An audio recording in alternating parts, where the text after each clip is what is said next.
Hello, everybody. And like I said, we don't have a guest today. Oh, Jacqueline. Jacqueline, you are a board member. Is it Marana? Is it Vale?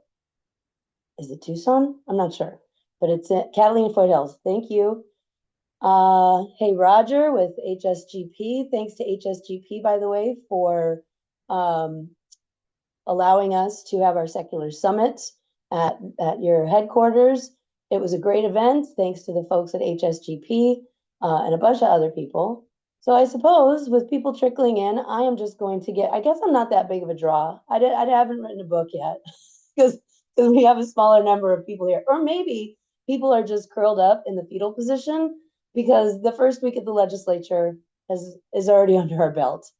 Oh boy. And that's what we're going to be talking about today, just so you know. So hopefully you'll leave here today with some information about some of the worst bills that we've been tracking, and you can activate, although probably most of you are already folks who are signed up with request to speak and all that stuff. So let me just go ahead and get right back to my script here.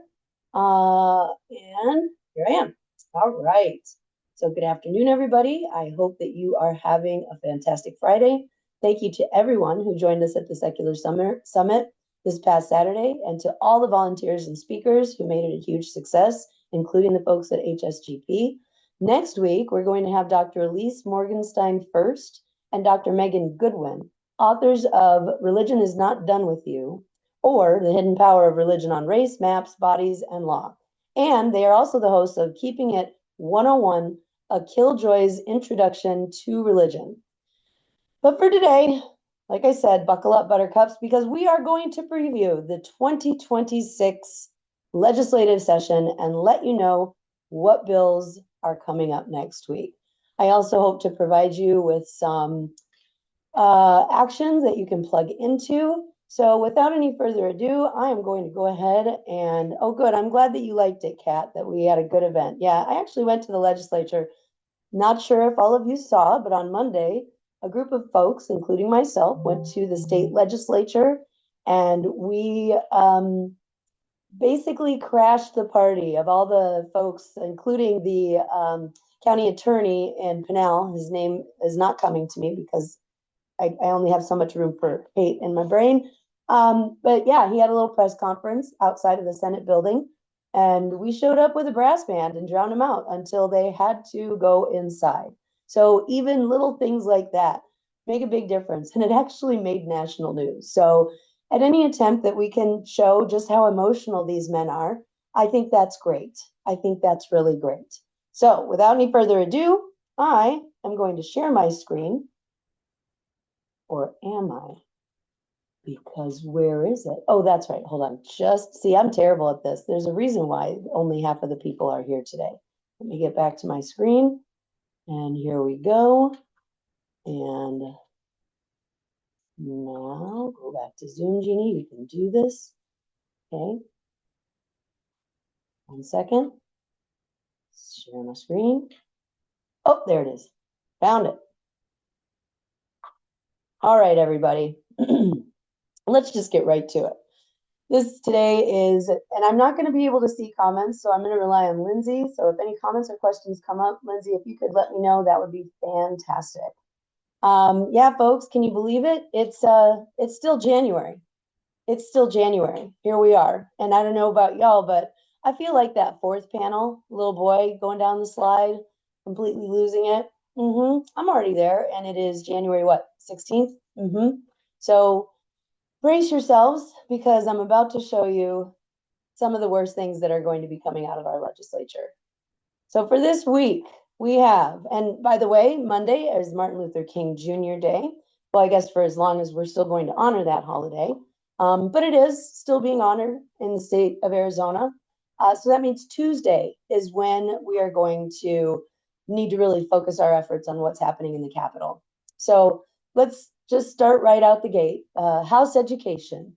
House education this year, or this week, I should say, we're going to start out with HB 2008. HB 2008 is sponsored by Nick Cupper. I want to say he's in LD 25.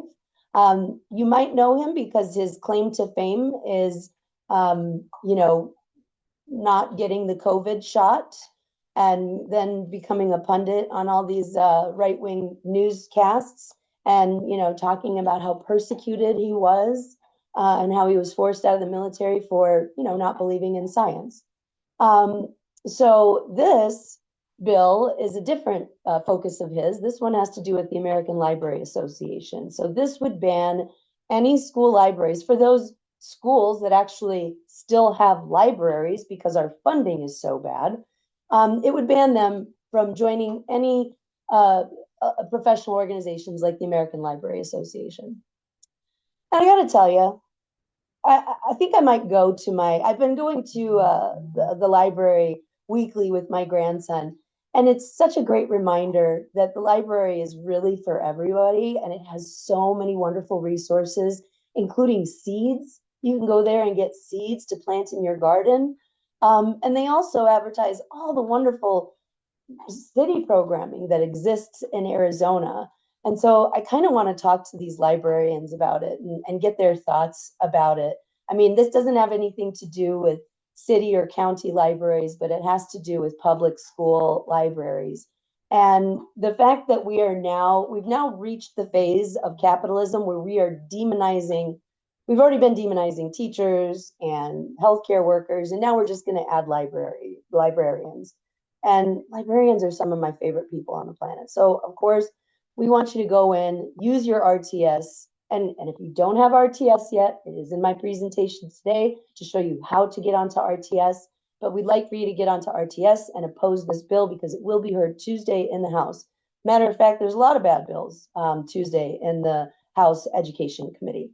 The next one is HB 2110. Now, this is from our buddy in Pinal County, Teresa Martinez.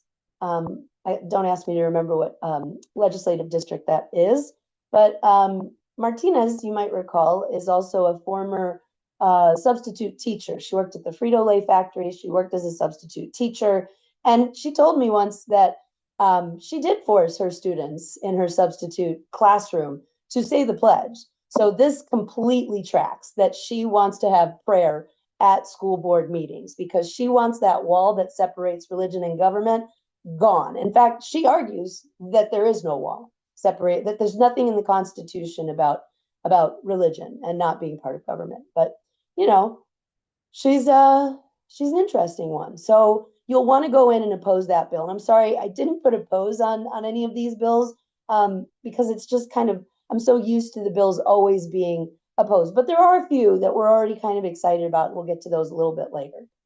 All right, now we can move on to HB 2249.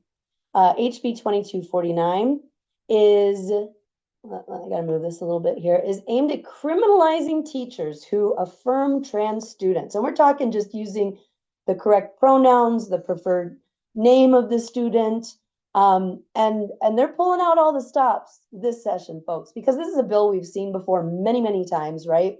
It usually meets Governor Hobbs' veto stamp, but they're bringing it back, and they'd like to, you know, punish teachers with a $500,000 fine and up to $20,000 for each infraction, I want to say. So yeah, you know, those overpaid teachers are going to have their jobs made just a little bit more difficult and their relationship with the students a little bit more strained. So please make sure when you do your RTS that you also oppose HB 2249. HCR. Now this one is, I think it stands for House Concurrent Resolution. So these, when we see these HCRs, I'm assuming that almost everybody on this call, if not all of you, understand that these are things that are going to go straight to the voters in a ballot initiative format. So this is another trans athlete ban. Just this week, the Supreme Court discussed this, and we pretty much, I think, know how this is going to go, despite the fact that there are professional organizations. Again, they don't like professional organizations. They don't even like the American Library Association, but there are professional athletic organizations that determine the eligibility of our athletes, trans and otherwise, right? So no, we don't want to listen to the experts anymore. We are going to go ahead and push through this ideological kind of policy and further subjugate or ostracize our trans brothers and sisters. And of course, the man who cannot stop thinking about genitalia, Senator Kavanaugh, is the sponsor of this particular bill. He loves considering other people's genitalia. It's very strange. All right. And Tuesday's a big day, folks, because we're not stopping there. Okay. We've also got the House Judiciary.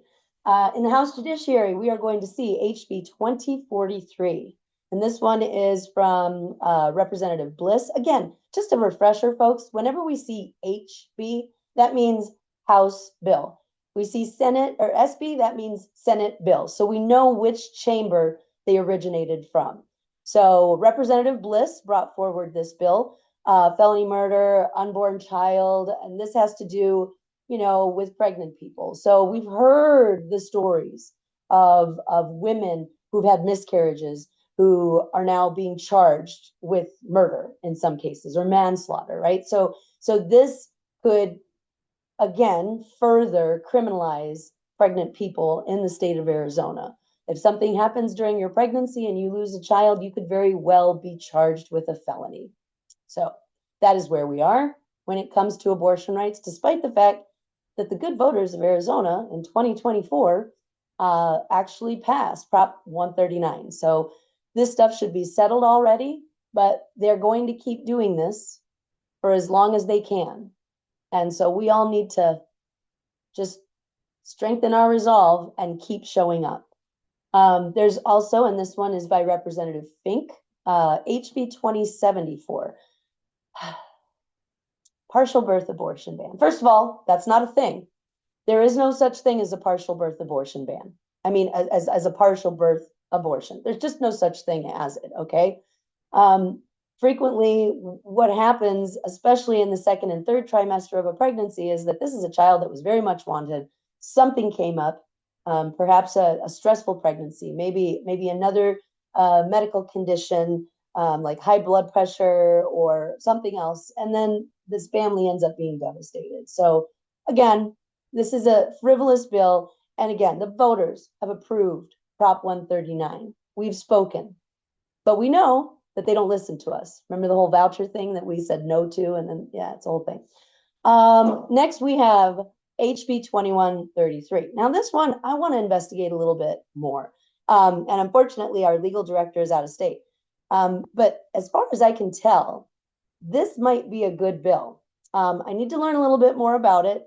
And I'm sure that our good friends at Civic Engagement Beyond Voting are also going to be letting us know more about this bill. But as far as I can tell, this is a bill that would, and I don't know if y'all are paying attention. I'm no longer on the hellscape formerly known as Twitter. But Elon Musk, he has this AI machine called Grok. And now folks can feed images into Grok and have them say remove clothes. So if there's a photo from my social media page and somebody says, hey, you know, make her naked and put a ball gag in her mouth, Grok will do it. And I have no say over it. I have no recourse for it. I'm shocked that it is not front page news because also apparently there are folks on the hellscape formerly known as Twitter who are disrobing children with these images. And they're very realistic images. I didn't see, of course, but I heard that they were also disrobing Renee Good, the woman who was shot in the face 3 times by ICE agent Jonathan Ross. You know, the guy with all the internal injuries? Just kidding. We know that didn't happen. But anyway, yeah, they found her pictures on social media and they took off her clothes and they put her in precarious positions. A dead woman, a woman who was murdered. So if this is truly a ban on that kind of thing, I am for it.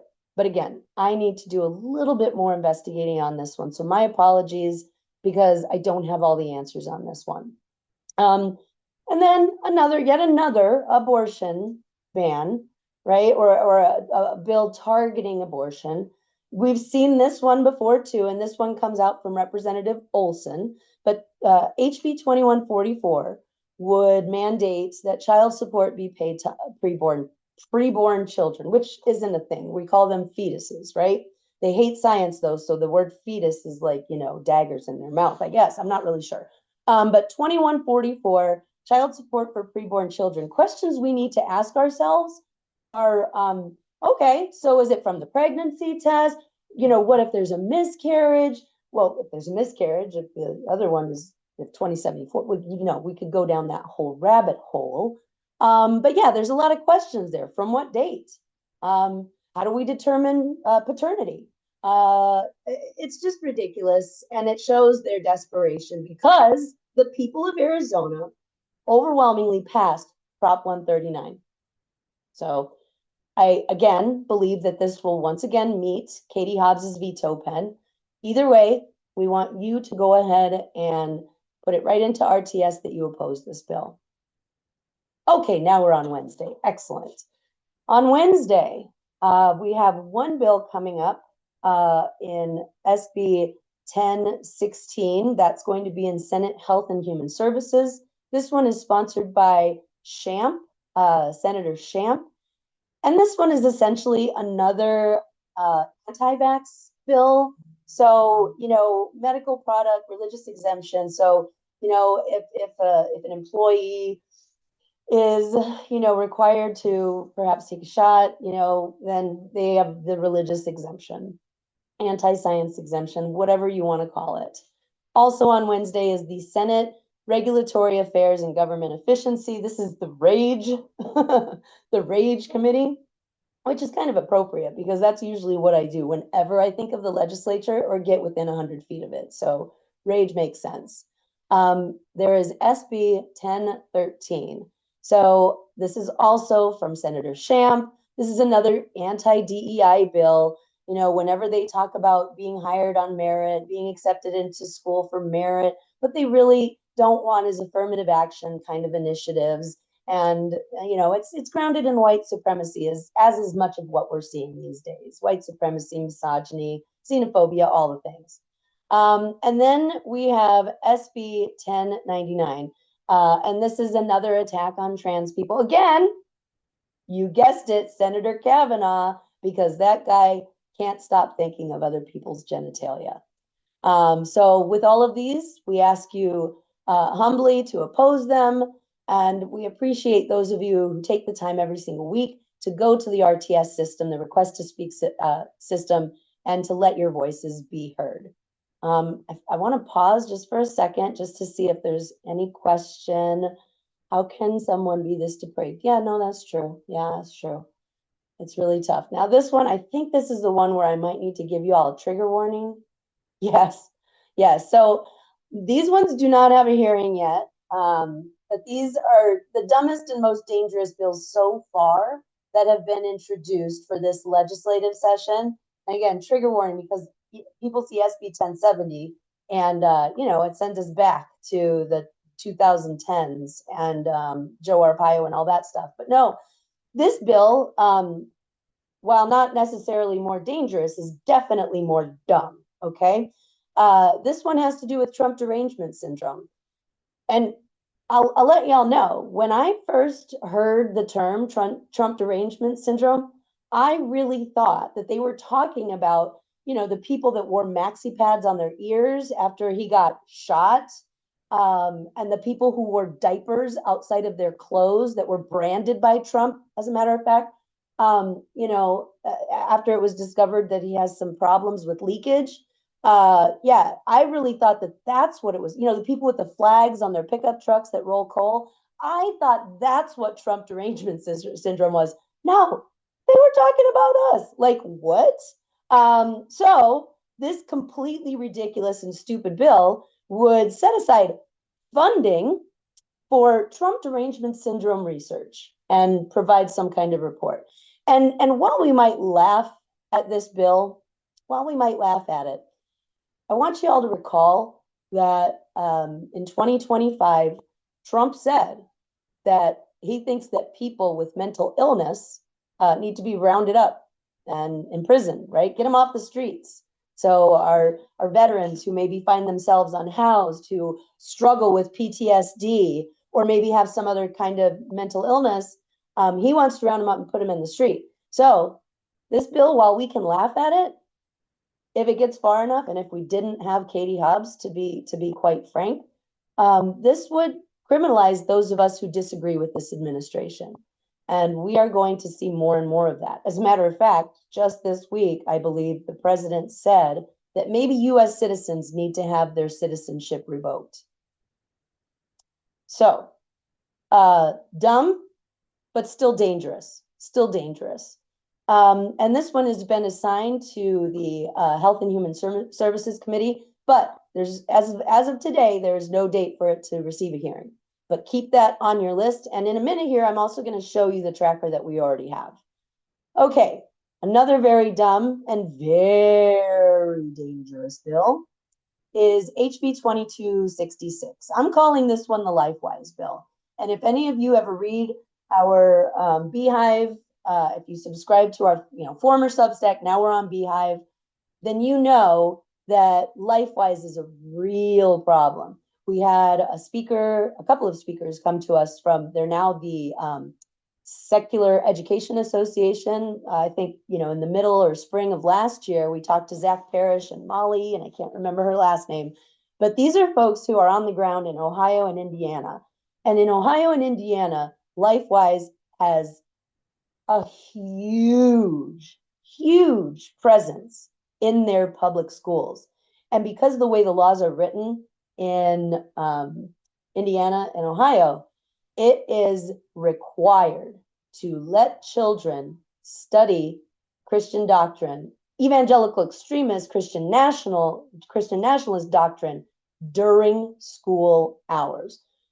When we've talked about this in the past, this is an organization that comes in, they set everything up like a franchise, an organization that I want to say back in 2020 had an annual budget, a nonprofit organization that had an annual budget of like $150,000 6 years ago. And at the latest count, I want to say they're up to $31 million budget a year.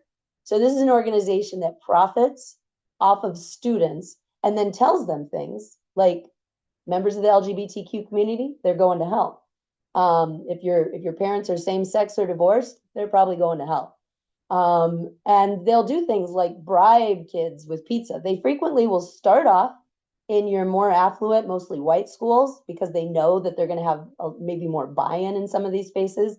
Then they target the Title I schools because they also use pizza parties and ice cream parties and trips to the roller rink and things like that. They send children who get the permission to go to LifeWise, they give them these little golden tickets and tell them to hand them out to their friends so that they will then join the little religious group. And they're doing it not just in high schools and middle schools where older, because all clubs have to be started by students. No, they're doing this in elementary schools. And they've gotten so good at it, they've been able to influence and lobby at the Capitol, making it almost impossible for these school districts to fight back.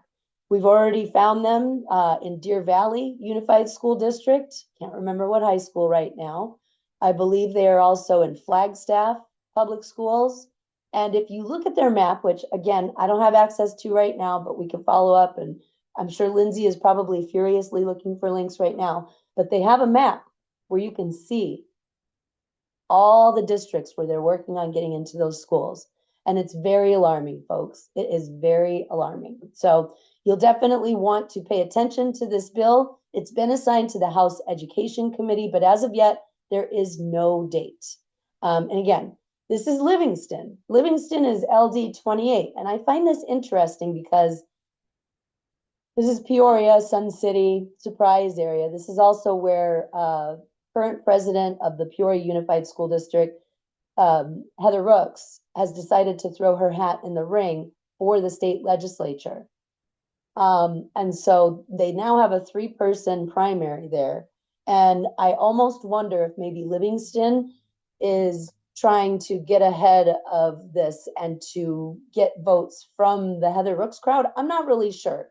But I mean, they all tend to want to turn our schools into private religious schools, whether the families want them or not. Because when they say parental rights, it's only for this many parents. All right.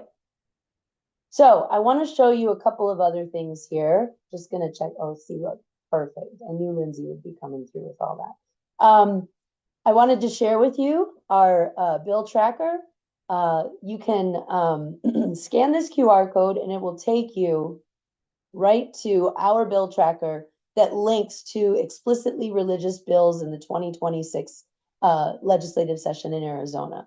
And again, this is updated daily by the fabulous Lindsay Evans. So thanks again to Lindsay for all the work that you do on the back end to make sure that our members know what is happening. So there are a couple on there that we could support too, but for the most part, these are bills that we'll be opposing. Matter of fact, I want to stop my share for just a second.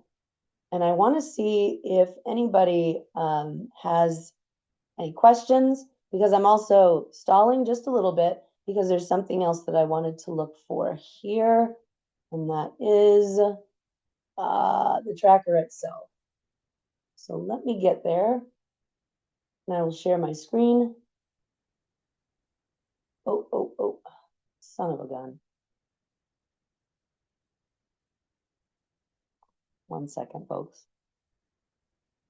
There's the bill tracker right there. All right, now let me get back and let me share my screen again. You all might be already looking at it, but I want to show you where it is. All right, here we go. So this is where the QR code should take you. And as you can see, we have these bills listed. There's another, I'm sorry, and I misspoke before because that HCR that I mentioned before, I said it was Kavanaugh, but again, because it begins with an S, we know that this is the bill that Kavanaugh sponsored, and the other one is a mirror bill. So this one will be coming through as well, and you'll want to be paying attention to that one. We already talked about 1099. Oh no, maybe, yeah, we did. 1096. This one also would change the zoning for religious institutions to be able to provide senior living facilities. And in a time where housing is really hard to come by, it may seem like this is a good idea, but again, there's just so little precautions put in here, protections put in here to make sure that we're not just proselytizing or profiting off these poor people.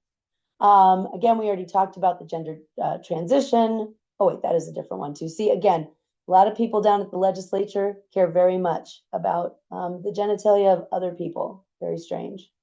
So yeah, I just wanted to show you all. This is where you can find it. Another one I wanted to highlight specifically is SB 1025. This one would require that intelligent design be taught alongside evolution, but the good news there is that we have state standards that were written by actual scientists and science teachers. So that's going to be a difficult hurdle for this bill to overcome. Again, here's the one that I spoke about earlier about the religious exemption. And you can peruse these as you want. And don't forget that they will be updated as these bills drop. And I believe it's February 7th.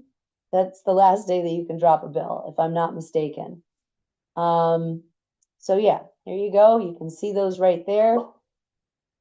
And I'm going to stop sharing my screen again. Rocky Balboa is policing the neighborhood. All right, let me get back to sharing my screen with my presentation. All right, there it is. And let's make this big. All right, so you can see that bill tracker. You can use it all on your own. Okay, in other news, school boards. I think the biggest news of 2025, well, I mean, it's been happening now for a few years, and it's been happening by design, but school closures. We've seen school closures happening all over the state, and there's been a greater uptick since this legislature opened the floodgates for millionaires and billionaires to take advantage of these vouchers, which our legislature refers to as educational savings accounts, but we all know what they really are. We've heard all the controversy about what parents are spending the money on. We know that the curriculum in some of these religious schools is archaic, is rooted in bigotry and xenophobia. And so, yeah, the results of that, because we also found out that the folks that are using the vouchers, many of them never even had their kids in a public school. So the taxpayers of Arizona are subsidizing the private religious education of the wealthiest families in Arizona. And we're seeing that movement happen at the national level. Trump's talking about how he wants to make vouchers a national thing. And the end goal here, folks, is to destroy our public schools. Much like our libraries, our public schools are the heart of our community. When I go to my library, I very frequently see people who I know are in there to get away from the elements, who maybe don't have Wi-Fi at their house, who maybe just want to grow a garden or read a book. And the end goal is to get rid of all of those kinds of public services that would open up our hearts, our minds, and maybe even our doors to our neighbors. And so some of the districts that have been affected by these closures already, we've got Paradise Valley. Peoria is going to be considering closing, I believe, 2 schools and then condensing a middle school and a high school together, and then taking the other kids from 6th grade and putting them into an elementary school.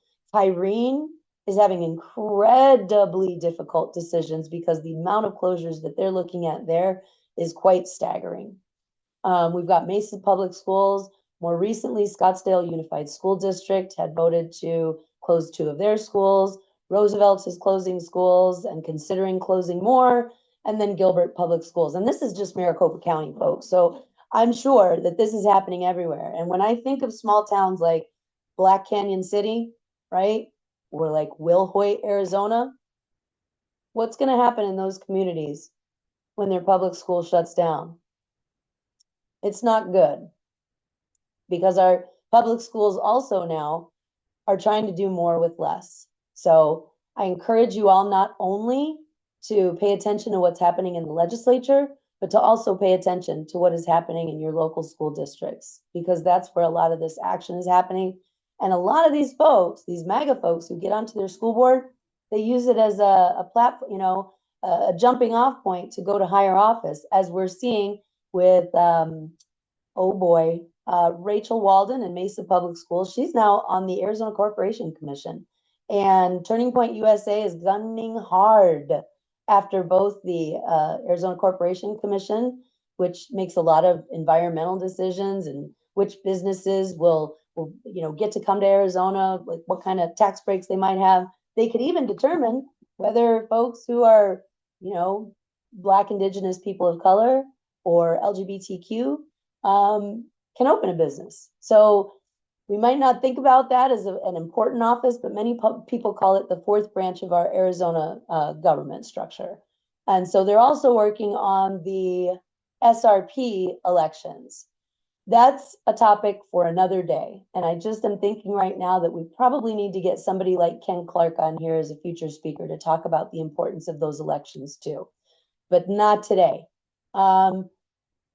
In other school board news, because it's such a canary in the coal mine, I really focus a lot on PUSD, because we watched in 2022 as they had a split win with both a Republican and a Democrat, even though these are nonpartisan races. So I'll just say an anti-public school person and a pro-public school person both got onto the school board in 2022, but in 2024, 3 more anti-public school people made it onto their board. So the damage just in 2025 alone has been absolutely devastating for the kids, families, and teachers in the district.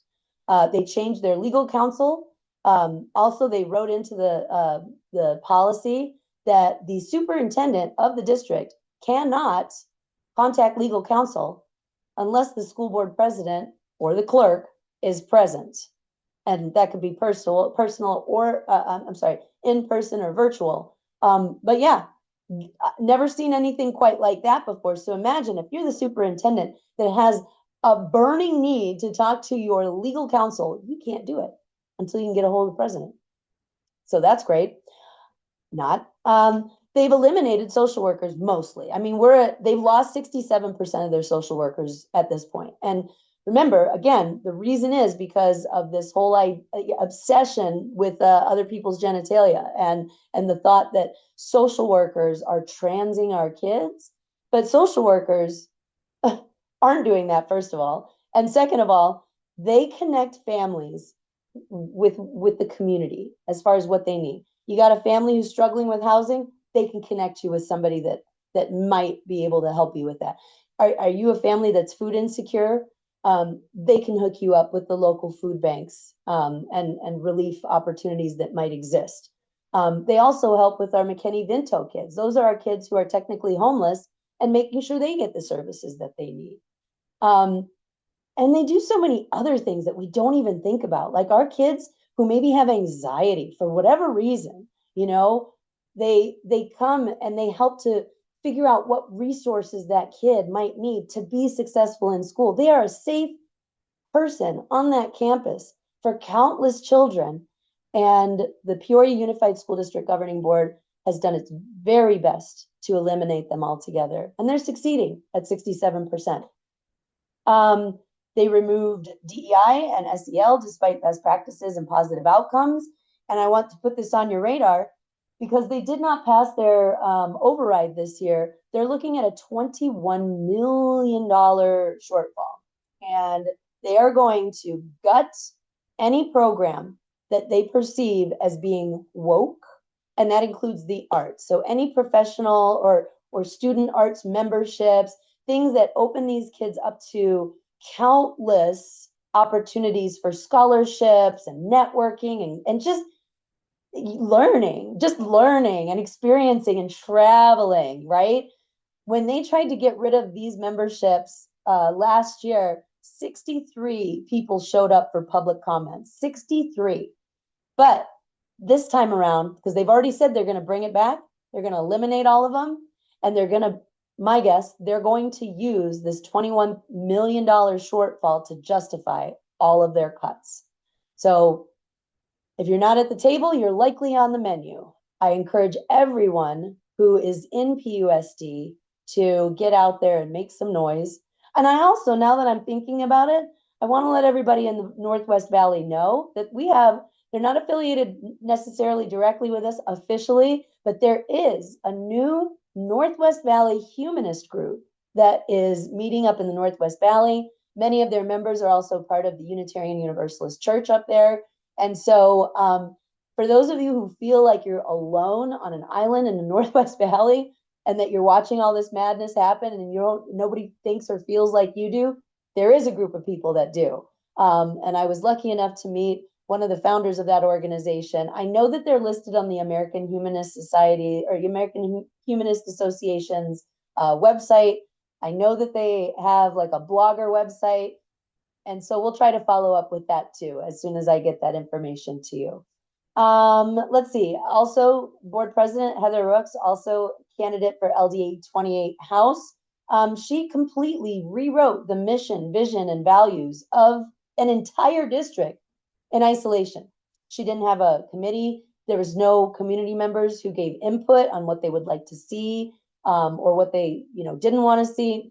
No, she made a mission, a vision, values revamp without any community input whatsoever. And I've worked on mission, vision, values, all of those things in the past. We crafted one while I was in the Creighton School District Governing Board. And it's a long process with lots of community feedback coming in. So if you want to see a textbook case of how not to do something, most frequently you can look at Peoria Unified School District and know exactly how you shouldn't do something. They also cut ties with the Arizona School Board Association, as many other districts are. Some districts are doing it because they want to save money. But this district in particular is doing it because they perceive the ASBA as some kind of radical left-wing ideological organization. I've worked with ASBA many, many times. It's nothing of the sort. It is a pro-public school, it's a pro-public education organization. And so that's the reason why they want to get rid of it. She's kind of given up on scripture at the dais, but her buddy Livingston, with that bill that would require or that would allow it, it's just an interesting dichotomy there. She's kind of held off a little bit, although when after Charlie Kirk died, there was a whole lot of scripture being read all throughout the valley, including in Peoria, proselytizing and otherizing anybody who disagreed with them using scripture. So the latest development, this one's kind of terrifying, really. Last night in Peoria Unified School District, you may be paying attention to the news that's happening. There's three as far as I know, investigations happening with teachers or coaches in Peoria Unified School District. There are two that I know of that, and again, I don't know the teachers' names. I don't know the case because it is an active investigation. There's two allegations with two female teachers having inappropriate relationships with younger students. That's all I know. And that's all I should know because there's an active investigation going on. There's another teacher coach from Liberty High School, also another active investigation. This has been written about a lot in our local news, and a family and now a couple of other families have come out to make claims that there are hazing activities and involving sexual assault with the wrestling coach and the team. Okay, I know that because of the news. I will say that the folks at Liberty who are involved in the wrestling program are incredibly loyal to this coach and show up anytime that there is an executive session about it. Now, it's interesting to me that they show up during the executive session because executive session, the public is not supposed to know what the topic of executive session is. So the only conclusion that I can make is maybe somebody on the board is giving them that information so that they can stack the room. Anyway, going back to last night's vote, the Peoria Unified School District Governing Board voted 3-2 to reinstate the wrestling coach that is currently under investigation. Also, a couple months back, there's this like mama bear woman whose child is involved in wrestling, or his children are involved in wrestling, and she's leading the charge. She loves this coach. She doesn't want to see him go. And at a governing board meeting a few months ago, Heather Rooks actually presented this mom with a Heather Rooks Mama Bear Award. And it was like a little medal that she handed out. It wasn't sanctioned by the governing board.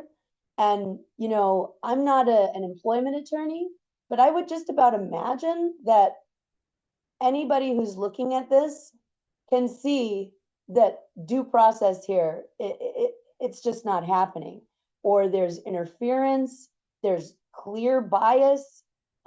So I feel like this is going to open up the Peoria Unified School District to tons of lawsuits, because if there are 3 people being actively investigated by the district and by the local law enforcement agency, why is only one being reinstated if the investigation is not complete? So there could be a very good argument there amongst, you know, the parents whose children came forward and accused this abuse. Again, it's still an active investigation, so we don't know what's going on. But it seems to me that they're opening the district up to some kind of legal litigation, you know. And then I just have to point out too, y'all may remember that the governing board member, Janelle Bowles, who is also sister to Anthony Kern, former LD 27 senator, who's running again, by the way. He's like a zombie, just keeps coming back. But she now is on a kick to talk about enrollment, since they did lose their override. They didn't pass their override, and they are considering closing schools. You know, it's not about the vouchers in her eyes. It's not about anything else, but, and I'll just let you watch this. So let's go ahead. Oh, I should have tested this. I'm going to make sure I can see.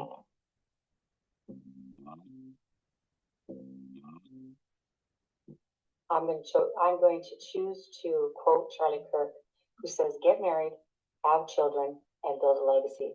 One of the reasons that we don't have enrollment is because we literally don't have children. Whether that's from abortion or you're just choosing not to have children, but that is a part of this, the percentage.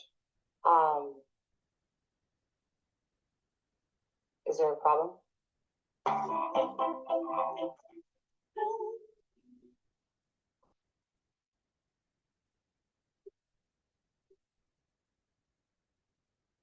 So yeah, it's not vouchers. It's not home ownership. It's not the fact that older folks are staying in their homes that have a low interest. None of that. No, it's none of that. It's abortion, guys. It's abortion. So yeah, that's her take on why the schools have declining enrollment. In other news, I'd like to shine a light on Fountain Hills. In the township of Fountain Hills, their town council had a shift in 2024, and they had a full MAGA takeover. Again, these are nonpartisan seats. And town council should really be focused on things like potholes and, noise ordinances and taxes, perhaps, right? But this board is, again, taking another page out of the MAGA playbook, out of the 2025 playbook, and their focus has really changed from something where it's about, at least as far as I can tell, helping people in the community. It's about dividing people in the community, as far as I can tell. There is a TPUSA staffer on the board whose name is Hannah Larrabee. She is also a wife to Benjamin Larrabee, who is now running for the town council because I think she's going somewhere else. Their mayor beat out Jenny Dickey, who was just a great public servant. And he's got big feelings about a lot of things, guys. He really struggles to run his meetings because if they make any noise, he just freaks out and calls a 10-minute recess and then clears the room. So if you ever want to see once, they call us, so they say that we have TDS. They say that we're the snowflakes. No. If you want to see a truly emotional man, I recommend that you go to the Fountain Hills Town Council YouTube page and just watch Jerry get into his big feelings. So what happened in Fountain Hills and why I see this as a victory, as an example of what all of us need to be doing is because a mother there, Tiana, she actually won one of our secular awards this year for her advocacy work. She was pretty outraged. She had a child who people in the audience were trying to force the kid to stand up. And then it was also the same, the town council invited parents to celebrate their children's, accomplishments. So there was very many children in the audience. And it was also the meeting after Charlie Kirk was assassinated. And so guess what the focus of that meeting was? And I'm going to warn you because she uses this weird like soundtrack that TikTok has that has this really low sound and it's kind of loud. I've had complaints about it. So you're warned. If you got headphones on, you might want to turn down the volume. That's all. On Wednesday, Charlie Kirk was horrifically, publicly murdered. So rest in peace, Charlie Kirk. Thank you with your wife, children, family, and all of you love to you. Would you pray with me? We saw nationwide as well-known leftist activists offered empty words and private Discord channels. All death can do to a believer is deliver him to Jesus. We all, when we die, make the demons rejoice. Psalms 2:13 says, "For whoever calls on the name of the Lord will be saved." Assassination did not happen in some vacuum. It was not some random fluke act. That birth that has been stirring since Charlie first started Turning Point, and each of us at the company have looked that hatred in the eye. Do not be afraid to live your life in such a way that hell rejoices at your death. In fact, that should be your life goal for Charlie. Heaven awaits those who are believers. He was murdered for his faith in Jesus Christ. May we all be so courageous, so bold, so effective, so faithful, so obedient to the Lord, so relentless in the pursuit of his glory that when we die, all of God's enemies cheer. So yeah, that's the vibe. in Fountain Hills, folks. I see Cindy's on here, so thank you also to Cindy, because Cindy's one of our great advocates who is always letting us know what's going on in the Fountain Hills area. So thanks, Cindy. And thanks, Farrell, and thanks to Tiana, who created those videos. You can follow her on TikTok. All right, let's see. Okay, other ways that y'all can get involved, okay? And I made QR codes so you can do it easily. You can sign up for our action alerts. You can join our, well, you're already joining our Friday Secular Speaker Series, and you can sign up to volunteer for events. So if you're interested in getting more involved and volunteering, and maybe even starting up a secular fam of your own in your region of people who can plug in and resist this regime, by all means, fill out that form and get deeper involved, because we're barely halfway out of January, and this year sucks already. So we need everybody. I also wanted to share, earlier last year, I got to go to this great group. Kay Grams is on this call today, and they started an indivisible group, and it's called Desert Democracy.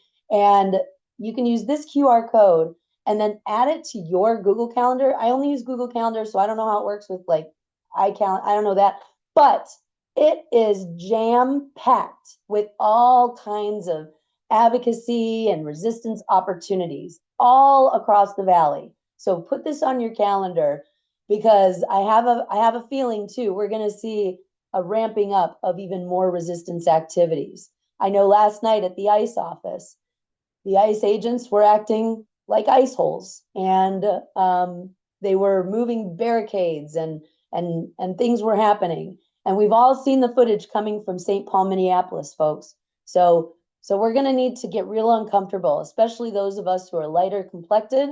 We're going to have to step up and get real uncomfortable in this year. And I hope we have an election in November. So if you have a group, I would also consider maybe adding this to your group. I know a lot of our LDs and other advocacy groups out there that they have on their calendar, the events that they have, like, oh, we're going to have a coffee and we're going to do this. The days of just debating religion over coffee are over, folks. Now is the time for us to plug in and protect our Constitution as much as we possibly can. And we also need to think about focusing on activism and mutual aid. You know, there are folks out there who are in hiding because they're afraid to leave their homes. And so, like I said, those of us who are lighter complected really need to step up and protect our neighbors in any way possible. All right. CEBV, I said it before, Civic Engagement Beyond Voting. They, with the smallest team on the planet, do the work of 1,000 people. I swear to God.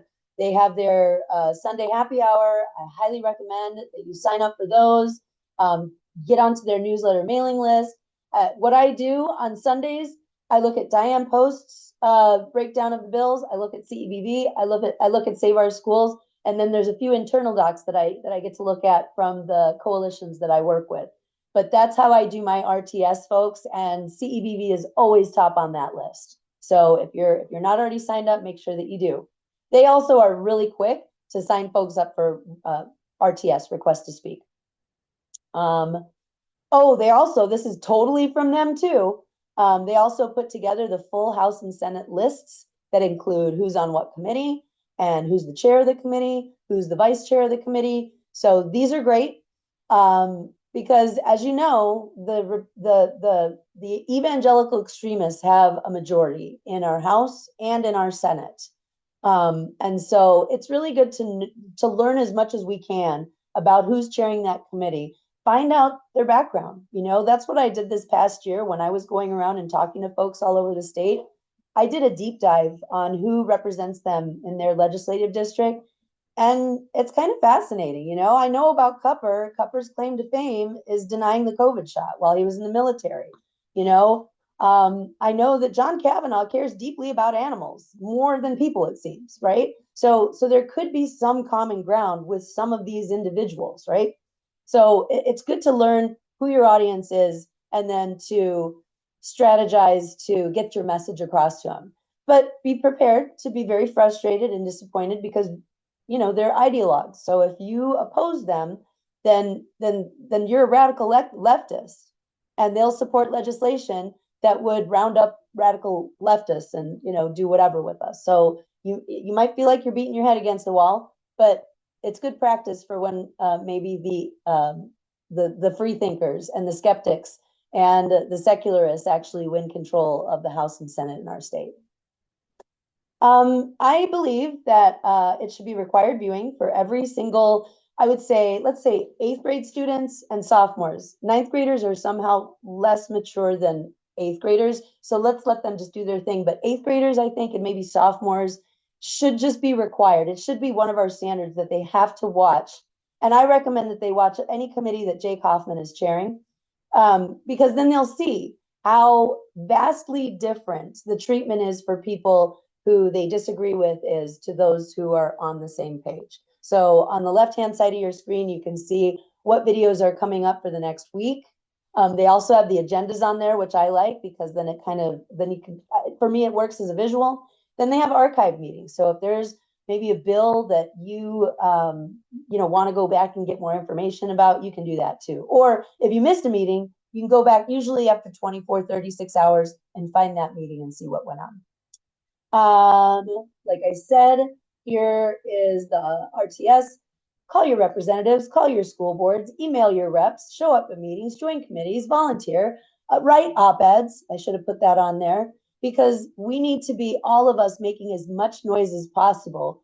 I mean, because our government now sees it fit to ask every single one of us for our identification as we are walking around, and people are literally being kidnapped and put into concentration camps. No sugarcoating. That's what's happening, and it's going to take each and every one of us to get the hell out of this situation. Okay, another opportunity, if you're interested, is to join our board of directors. We have 6 meetings a year, small financial commitment. Maybe you have a talent.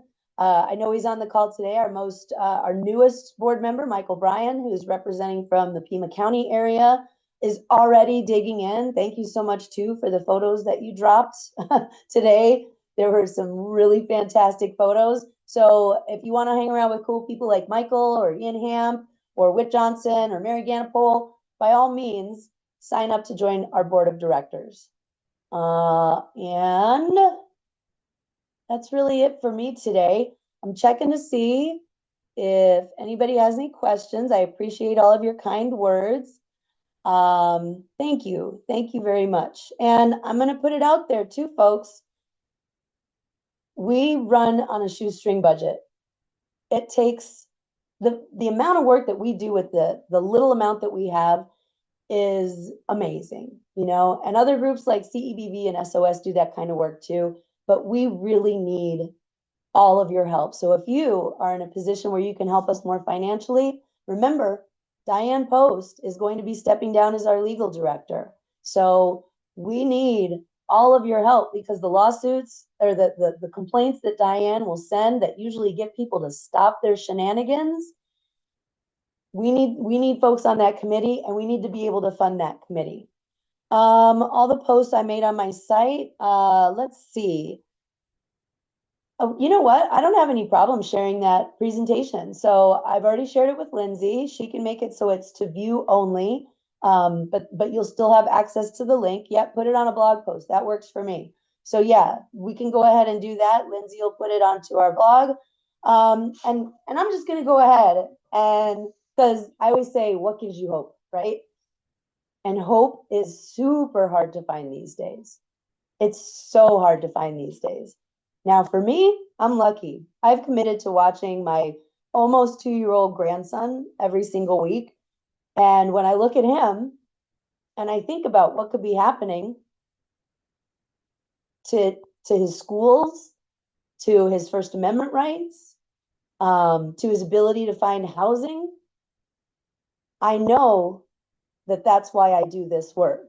And so it's my grandson, but it's also the forged family that I have here in Arizona, because the people that I know in Arizona are doing so much work. So just like Mr. Rogers, look for the helpers because they're everywhere. And now we're seeing even more of them coming out of the woodwork. And if you haven't come out of the woodwork too, that's where you're going to find the hope. Out in the streets with the people, at those meetings, at those trainings, to watch ICE. That's where you're going to find hope, folks. And I hope that you find some hope this weekend. And I hope that you all stay safe out there, secular fam.